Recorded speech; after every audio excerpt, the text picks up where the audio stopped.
Now the third front-end building block is channels.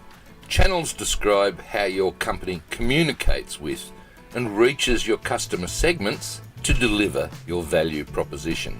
And by delivery, we don't just mean the bit where the truck picks up the parcel and takes it to the customer, although your distribution channels need to be accounted for here. You also need to include the various communication channels you use to reach your ideal customer segment to let them know about your value proposition. And of course your various sales channels, they are also part of this segment. And now these channels, they can be owned by you or they can be owned by partners.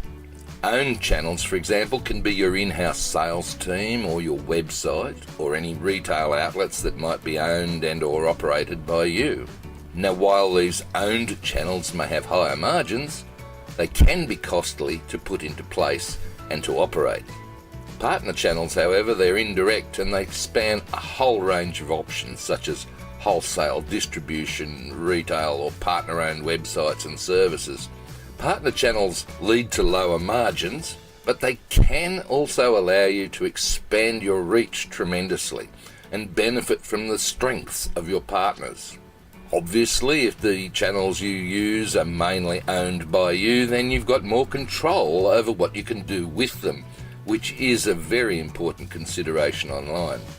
In fact, I do not recommend that you build solely on a platform that is owned by a third party, i.e. setting up your whole business exclusively on eBay or Facebook, etc., as they can turn your business off in a matter of seconds if they decide to do so, for whatever reason, usually quite often without recourse, and it does happen.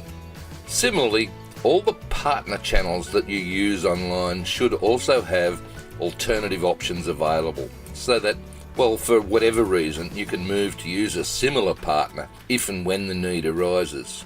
Honestly, some online partners are very fickle about their customers, so be careful who you choose. So let's look at some of these online channels here. And your business website. Well, this is your primary communication and marketing channel online. It is everything to your business, and every online business should have its own website and use that as their base camp for whatever else they do online. Now, while you own the content on the website, you will use a hosting company as a partner to provide the actual service. Your website should be based on a common hosting platform which can easily be transferred to another provider if and when needed. In other words, don't use a proprietary CMS or content management system that no one else uses, as you tie yourself to that one provider and whatever rules and or pricing they choose to implement in the future. I would suggest using cPanel-based hosting and, in most cases, possibly a WordPress CMS, both of which can be very easily moved pretty much by anyone if the need arises. Email is often your primary online communication channel with potential or actual customers once they have established contact with you. Do not use your internet service provider account for your business email accounts. Look, how often do people change their ISP? Oops, what happens then? You lose your email completely. Not good for business. And also not good, don't use Gmail or Live or Yahoo or Hotmail, please. And considering email should come for free with your business web hosting, why risk it? Your mailing list and autoresponder. This should be part of your ongoing communication strategy, where you can keep in touch, maybe even automatically, with your potential and actual customers. And while you can run this tool on your web server, often you might use partners such as Aweber or Ontraport, MailChimp, etc. to handle the automation. The trouble is these services aren't cheap, so you do need to weigh up the benefits they might provide, i.e. automation, deliverability, etc., against the costs of using them once your numbers grow. Payment processes. How are you going to collect money from your customers? What is their preferred method of payment, e.g. PayPal, Stripe, maybe your own merchant service? Investigate the costs and alternative options here. What about online shops and software? Well, you can leverage the software and customer market reach of online marketplaces like eBay and set up shop there. Use their software and platform, etc. And, all it really costs is a small percentage of each sale. Or you can spend more on services like Shopify and get a more custom store happening. Again, you really need to investigate the costs of these services and weigh them up against the benefits they really provide. Delivery channels. Well, let's look at digital delivery. That's simple. You do that yourself. Except maybe you need to investigate different ways of doing that through software or membership areas, download areas, etc. What's best for your customer segment?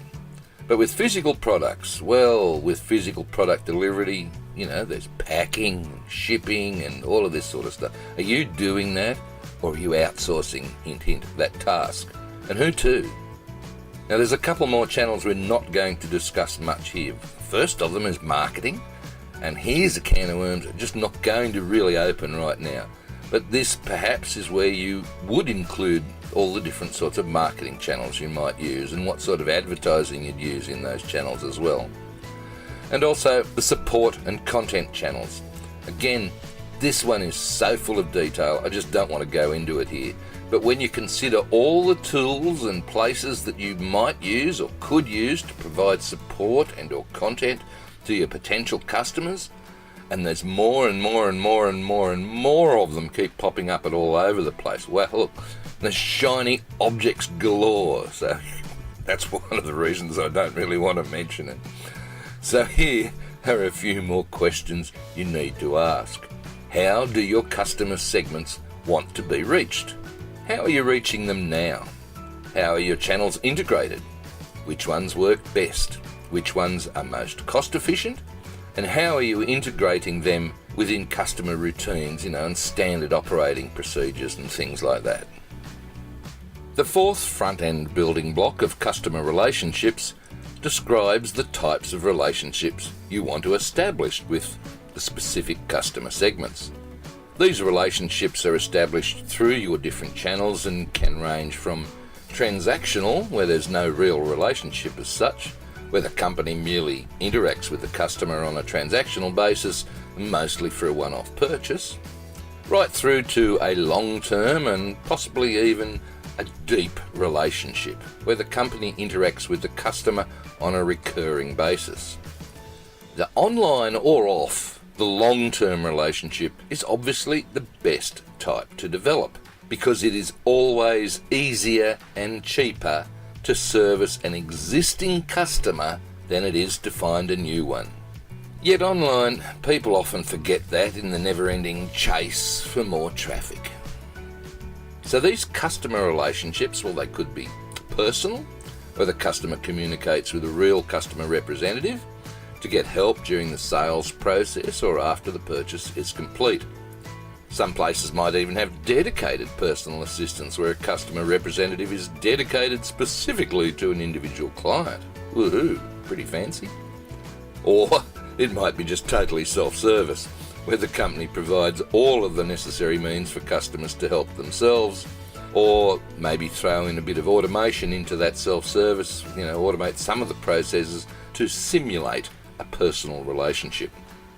There's also a trend, particularly online, of creating communities or tribes, where you try to get more deeply involved with customers or prospects and facilitate connections between community members. Many smaller businesses try to set up groups on Facebook and use the leverage of that platform to gather members. However, remember that many groups also get shut down regularly. So once you've got them, it's best to try to get people over to your own website and your own unique group happening over there. Finally, many online companies are going beyond the traditional customer-vendor relationship to co-create value with customers. Those who solicit customer reviews, for example, TripAdvisor or Amazon, or those who solicit customer-generated content to build their platform, i.e. Google, YouTube, Facebook. So the aim of your customer relationships should be to acquire customers, retain customers, or boost your sales through upselling. Obviously, the type of customer relationships you put in place can deeply influence your overall customer experience. I'd like to think that the words you use also determine the type of relationships you want to establish. In my case, I choose to use a more conversational tone rather than an academic one, simply because I would prefer to think that you and I are sitting down and simply having a good chat over a cup of coffee. Besides, I've sat through enough boring presentations and lectures where watching paint dry would have been more exciting, and I don't want to get that sort of reputation for myself. So start with the language style of your business and then look at your website. Do you sound sincere? Are calls to action obvious, or are people getting lost and confused everywhere? Your support channels, look at those, the help desk and everything, the speed of the response, the usefulness of the response. Did you actually answer the question asked or fob them off? Your individual email messages, well, same as the previous point, I suppose. Was the message clear? Look at your autoresponder email sequences. Are you providing value, or are you just blindly, endlessly promoting dodgy related offers to the point where it is nothing better than spam? And look at your advertising. Are those clicks being redirected to a landing page with a precise call to action, and not to a generic page like your homepage, which has far too many options to choose from, and for that matter, to track? And the final front-end building block is revenue streams, the one that brings home the bacon. So how do you generate cash from each customer segment? What are your customers truly willing to pay you for? How much? How often? And how do they prefer to pay? What revenue streams are you going to use? There are several ways to generate revenue. So are you going to sell assets, where your customer purchases ownership rights to a physical and/or digital product with a one-off fee or charge? Or are you going to sell subscriptions, where people pay for the ongoing regular use of an item, service, product in exchange for a weekly, monthly, or even a yearly subscription fee? Are you going to sell services, where you perform specific custom tasks for each customer, i.e. tradespeople, web designers, architects, accountants, lawyers, etc.? Or are you going to charge for usage, where the amount paid depends on the total usage? Your water and electricity bills, I think, are classic examples of that. What about lending, renting or leasing items, where you temporarily grant someone the exclusive right to use a particular asset of yours for a fixed period in return for a fee? Rental cars are a good example of that. Or are you going to charge licensing fees, where you give customers permission to use your protected intellectual property in exchange for a licensing fee? This is pretty common in media, music and technology areas. Or maybe you're going to receive brokerage fees because you've provided services performed on behalf of two or more parties, and you're going to take a fee for providing those services. Brokers, real estate agents, etc. Or are you going to provide advertising opportunities, where you get paid to advertise a particular product, service or brand? Obviously, there are many things you could do at the front end of your business to get and keep in touch with your customers. But this is where bright, shiny object syndrome is most evident, and that distraction takes you away from whatever your primary purpose is. Remember the golden rule: keep it simple, stupid. So here are all the building blocks that are at the front end of the business model canvas. The people at Strategizer call it the stage, as in a theatre, where the audience and customers can see what's going on. They can see the stage. But what goes on, behind the scenes, backstage, the bit that the public don't get to see? Well, that's the topic for the next lesson, where we look at the just as important back-end building blocks. Parts of this presentation are used under Creative Commons license issued by Strategizer.com.